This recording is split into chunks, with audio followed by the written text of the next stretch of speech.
Wake up probably around 5 or 5:30, make some coffee, and get ready for the day. It's different. It's much different from the U.S. because the U.S. I'd wake up 5:30, be at school at 6:30, had class at 7:30, knew exactly what I was teaching, what I was doing. Everything was spelled out for me, some sort of interpretation. Here it's a blank canvas, so a lot of times I don't know really exactly what I'm trying to accomplish. I just know there's something that needs to be accomplished. So right now I'm working on a few projects. One is the composting system, and I'm working with students on that in the mornings. They don't compost any organic waste as of yet. But when I thought about how to do it, I really wanted to make sure it was a system that outlasted myself. And so behind me we have started constructing 3 bins.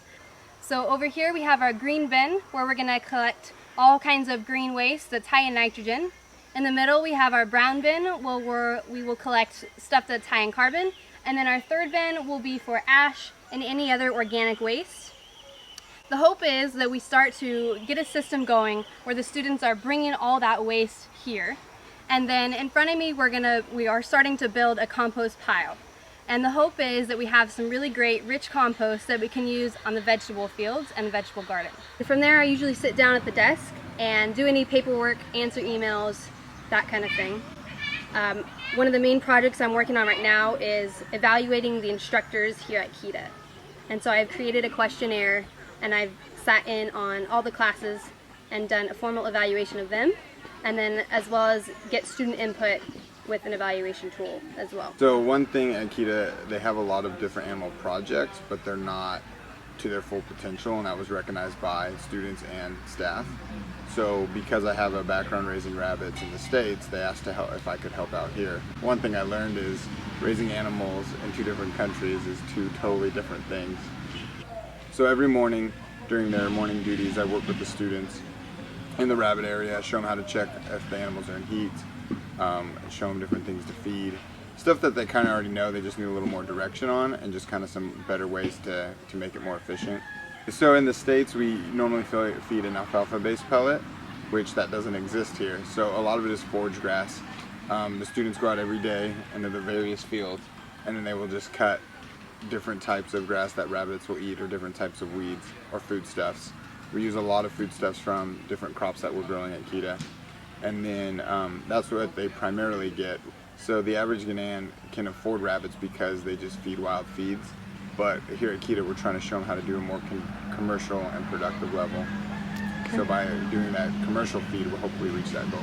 Once the workday is over, Nick and I will go home and start on chores and other things that need to happen.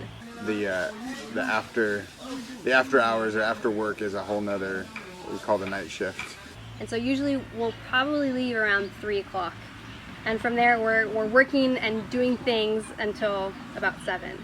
So that might include going to the market to buy food or just for dinner, washing clothes by hand, or fetching water, refilling water in the house, cleaning. Any simple chore just takes so much more time and energy.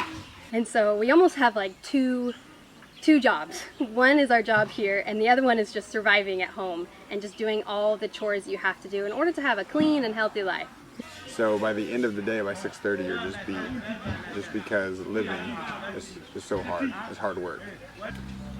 My primary focus at KEDA is to establish 4-H relationship with not only the KEDA students, but local junior highs in the area. So we've already established 3 4-H clubs in the area, and then KEDA has a 4-H team, which is like a collegiate level team, something we would see at the U.S. Their primary focus is to somehow encourage, empower, and teach students about agriculture. The students here at KEDA are amazing. It's a very diverse group. They are anywhere between 20 years old and 35.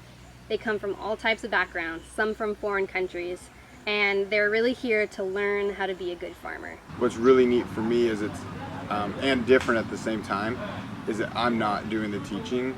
I'm more facilitating and encouraging students to do things, and then I just kind of step back and let the wheels roll.